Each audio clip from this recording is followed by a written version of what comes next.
What's up, guys? Welcome back to another episode of Mind Something. If you're new here, my name's Jake, and today we got a few topics to cover. We're going to talk about CPI data crashing the markets. We're going to talk about should you buy GPUs right now, and let's take a look at the photos from the 4090 being leaked. Then we're going to talk about power cost state by state, and then lastly we'll talk about should you have sold your graphics cards already? Should you try and sell them now? Or should you wait until all of this Ethereum merge stuff blows over and we move on back to all time highs? So, if that kind of content sounds like your stuff, do me a favor, hit that like, hit the subscribe, and with that said, let's move on. So, if you're living under a rock and you didn't know, CPI data was released today, and the expectations missed the mark by a little bit. I think core inflation was expected to come in at around 6.1 and it came in at 6.3. And the markets just absolutely tumbled after the news broke. You can see that in the Dow Jones having the worst day since June of 2020. You can see it in Bitcoin. You can see it in all cryptocurrency. You can even see it in gold right now. And yeah, tons of news articles. If you're not aware, maybe investigate that a little bit further to figure out what's going on. So if you look at the markets right now, Bitcoin sitting at 20,177, Ethereum coming in at 1571. And let's take a look at some of the mineable coins real quick. So first of all, let's take a look at Ergo. Ergo is down about 10% on the day. Flux is going to be down too, I'm sure, at about 8%. Ravencoin, everybody's been talking about Ravencoin pumping, but yeah, I think it just gave back all of those gains. We're down 13.2% on the day. And then lastly, let's take a look at Caspa real quick. Caspa is down about 5.5%. And I switched a little bit of my Ethereum. I sold some at about 1750 and just held on to that USDT for a few days and waited for this data to come out. Sure enough, it tanked the market a little bit, and I picked up some more Caspa at about 0.0038, I think was about the lowest it got to today. So yeah, really expecting good things out of this coin, but you guys know that if you've been following the channel. Let's take a look at what to mine. The farm today is coming in at 38.89 before power and 28.93 after power on Ethereum, and today is the last day to mine Ethereum, supposedly. So Neox is coming in second, followed by Ravencoin, and looky here, Cero is coming up in the ranks. Now, you guys might have saw a video that I posted about a month ago talking about Cero. Now, this is a dead project. The development team is gone. But what to mine has something incorrect here. You will notice that they have the fees listed at 45%. I know there was somebody who brought this to my attention that had zero fees, but something about the way the blockchain works, I think the lowest fee you're going to get away with is 15%. But if you change that, then that takes profitability up to $22 after power, whereas it was $11 before. So Cero may be something to take a look at for you guys that weren't aware.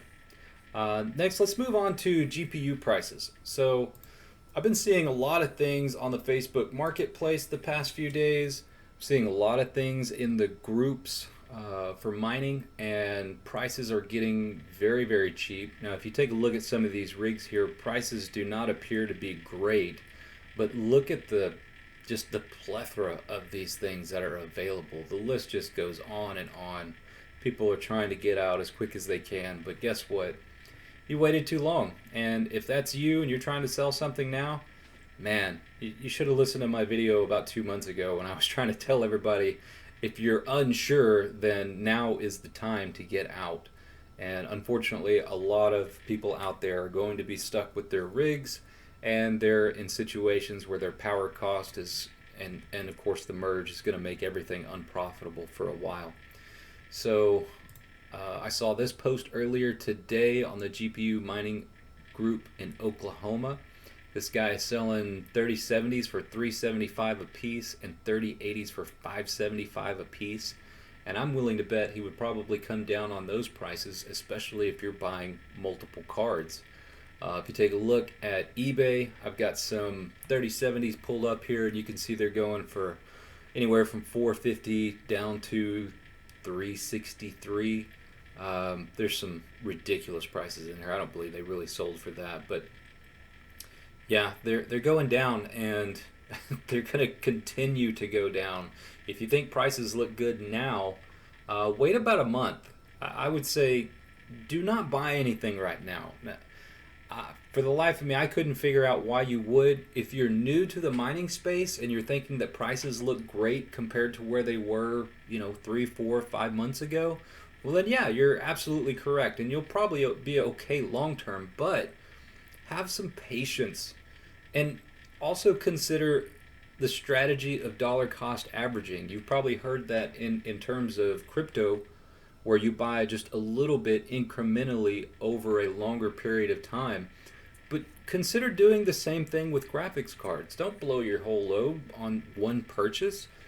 Buy one now, give it a week, give it 2 weeks, whatever, buy another one. I can almost guarantee you that prices are going to continue to trend down, regardless of what you're hearing from other people. If you've been in this space long enough, you know how this works. And one thing that has never happened before is Ethereum switching to proof of stake. So this is going to drastically affect the market of GPU prices. I highly recommend that you wait it out, give it a little bit of time, and then see where the prices end up.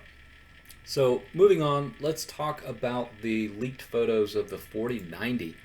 I don't know if you guys have seen this. I know a couple of channels have covered this already, but yeah, these are the Zotac 4090s, and very, very interesting design aspects to this card. It does look extremely thick. I don't know if that's a 3-bay card or a 4-bay card, but it's rather large. Here's another shot of the box and maybe the front of it here. But to me, it kind of looks like a pontoon boat. It looks like maybe we're going to have to start getting some larger PC cases, guys, because this equipment is just getting absolutely massive. This picture came out of Badu. I don't know exactly where that's at. I'm assuming it's overseas. But yeah, it looks like they're out in the wild. I don't know when to expect to see them in the US, but it's only a matter of time before they're here. Now, if you've seen the power excursions, I'm putting my fingers up in quotation marks, but that means power spikes, okay? Your traditional power supplies are not going to be enough for these cards, and it looks like performance per watt is going to be atrocious in comparison to the 3000 series cards. So I may purchase one just to get my hands on it and see what type of performance we can get out of this, just specifically for you guys in this channel. But as far as mining is concerned, yeah, from what I can tell so far, the 4000 series does not appear to be like a great card. We're just going to have to wait and see, right? Here's another article covering the exact same thing, same pictures, so yeah. Next, let's talk about electricity costs. So I'm in Texas, and right now I'm on an electric provider that's a co-op, and my rate is supposed to be 9.769 cents per kilowatt hour. Now, that actually hasn't been the case, because there is a line item on my bill that I've shown previous videos that basically is them passing on what they pay for the price of natural gas, which is where they get about 95% of their electricity. And since August of last year, that particular line item on my bill has gone up 400%. It was a 1 cent credit per kilowatt hour, so I was really paying 8.9 cents per kilowatt hour. But with it increasing 400%, it's now about 4.5 cents per kilowatt hour. So realistically, I went from 8.9 cents per kilowatt hour all the way up to roughly 13 cents per kilowatt hour. Now I want to take a look at this state by state. Now you can probably pause this video and check out the price per kilowatt hour for your state. I'll just kind of scroll down slowly here. All right, so there's the bottom of the list, but yeah, Texas, the average is 8.36. Louisiana, I think, is the lowest at 7.51 cents. But pretty much all the states are going to be in this range from 7.5 to 12.5 cents per kilowatt hour. You've got a few that are coming in at between 12.5 and 17.5. But if you're in California, Alaska, let's see here, Connecticut or Massachusetts, oof, man, I feel for you guys. It's probably going to get a little worse before it gets better. So something to consider for us miners here. Let me take you into something that I saw about projections on the price. There's an article here, the short-term energy outlook. And as you can see, this is just kind of speculation in the chart here. But if we scroll down to the natural gas section here, one thing that I notice, it says, let's see here, we expect the Henry Hub price to average about what is this, British thermal units, $9 per British thermal unit in Q4 of 2022, and then fall to an average of about $6 in 2023 as U.S. natural gas price rises.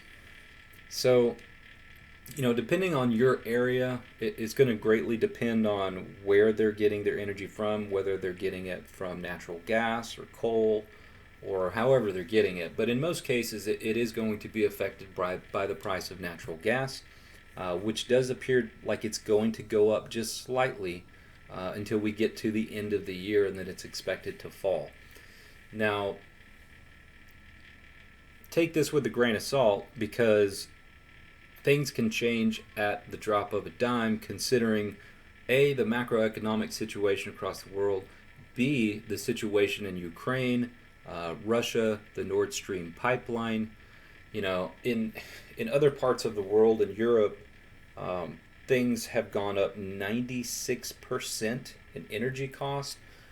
They are starting to put all kinds of punishment in place if you were to, let's say, for instance, use hot water, or yeah. Anyways, I don't know where the article's at that I read earlier today, but I read some things that was basically saying that any government-ran building, they're going to be dimming the lights, they're going to be dimming the street lights, they're going to fine people and perhaps throw them in jail if they break the rules on when they're allowed to use hot water. I mean, it's just getting absolutely ridiculous, guys. And I can't help but think that some of these energy price fluctuations has something to do with the cryptocurrency world. Now, I'm not saying that is the sole reason, but it does seem highly suspect, right? They know that you are making money, and you're doing that by using electricity.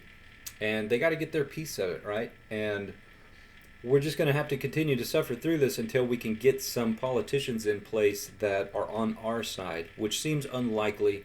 I don't want to get too tinfoil hatty on you guys, but none of the things that happen in this world are not without strings being pulled, or somebody has always got to make money off of everything that happens in the political sphere. And our world is run by people that don't always have our best interests in mind. So it's important that when you find a politician or somebody's ideological views that match yours, that you get out there and that you vote and that you spread the word. And without trying to get into left-wing or right-wing stuff, to me it's very obvious who's on our side and who's not on our side, but I'll let you guys be the judge of that.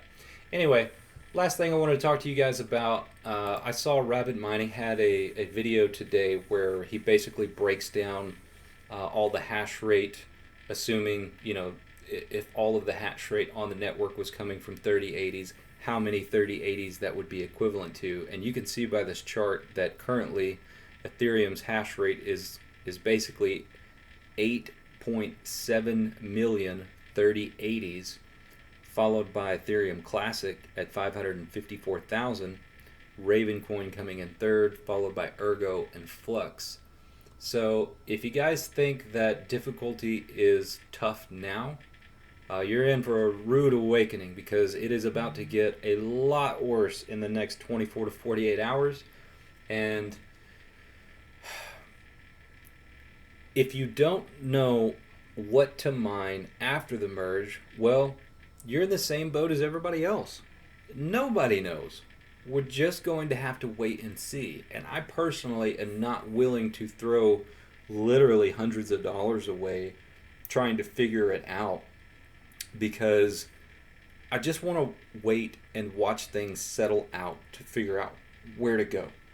I've got plenty of things to keep me busy. It'll be nice not having $1,000 to $1,200 electric bill per month for a little while.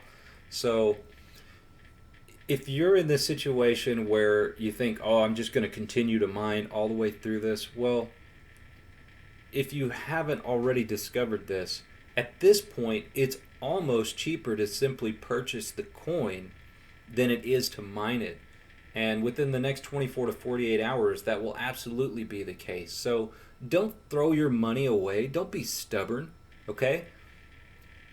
Just sit back, relax, and figure things out. This isn't a race. It's not like you're going to make $1 million in the next 3 weeks by mining when you think that you're going to accumulate more coin. It's not going to happen, okay? You're living in a fantasy world if you think you're going to continue to mine for the next couple of weeks and be profitable. So why do it? Just don't, okay? Just let things evolve naturally and then turn the rigs back on when it makes sense. Anyways, that's all I got for you guys today. Hope you enjoyed the content. Do me a favor, hit that like, hit the subscribe if you haven't, and I'll see you guys on the next episode. I'm out.